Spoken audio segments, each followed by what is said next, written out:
On September 27, 2000, 23-year-old Theresa Andrews, who was 9 months pregnant, vanished without a trace. Her home was undisturbed, and her belongings were left behind. What initially began as a missing person case soon turned into a horrifying story of deception and murder. 9 months pregnant and just days away from giving birth, September 27th started as a normal day for Theresa. She was at home in Ravenna, Ohio, while her husband John was at work.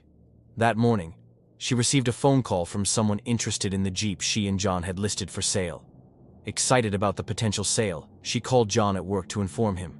He advised her to be cautious, reminding her not to go on a test drive and to simply check the buyer's ID before handing over the keys. Sometime after that call, Theresa vanished. John returned home around 4:30 p.m. to find the home showing no signs of a struggle. Theresa's purse, phone, and other personal belongings were still there. A glass of juice and a half-eaten pudding cup sat on the table, as if she had left in the middle of a snack. The front door was unlocked, and the Jeep was missing. Concerned, John called family members to see if they had heard from Theresa. When no one had, he contacted the police to report her missing. Authorities quickly found the missing Jeep abandoned in a parking lot just 200 feet from the Andrews home. The keys were gone, and the vehicle was spotless. Theresa and John had just washed and vacuumed it the day before to prepare it for sale. Despite this discovery, there was still no sign of Theresa.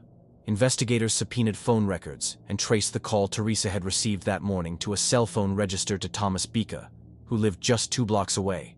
When questioned, his wife, Michelle Bika, gave conflicting statements, initially claiming the phone had been stolen, then later admitting she had used it. Michelle also claimed to have given birth to a baby boy on the same day Theresa disappeared, despite not having been admitted to any local hospital. As detectives dug deeper, they discovered that Michelle had convinced her husband and community that she was pregnant for 9 months. She had fabricated a pregnancy, given fake sonogram updates, and even arranged a baby monitor in her home. When questioned by police, she provided inconsistent details about her supposed delivery. Surveillance was placed on the Bika residence as investigators verified her claims. On October 2nd, detectives returned to the Bika home. As they approached, a gunshot rang out. Michelle Bika had shot herself in the mouth with a .22 caliber gun. Her husband, Thomas, called 911, and police discovered Michelle dead in an upstairs bedroom. A search of the home led to the shocking discovery of a newborn baby in a nursery, unharmed and asleep. DNA tests later confirmed the infant was Theresa and John Andrews' son. The baby was placed under protective custody before being reunited with John Andrews.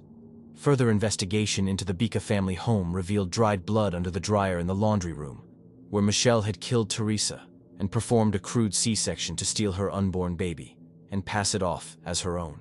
A trail of blood led from the house to the garage. Underneath a car in the garage, police found a shallow grave covered with gravel and plywood. Inside was the body of Theresa Andrews, along with a knife used to remove her unborn child. An autopsy determined that Theresa had been shot in the back with a .22 caliber gun, the bullet piercing her lung and heart.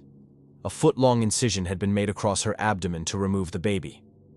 Michelle Bika had spent months planning the crime, convincing everyone, including her husband, that she was pregnant, attending maternity tours, and making arrangements for a fake birth.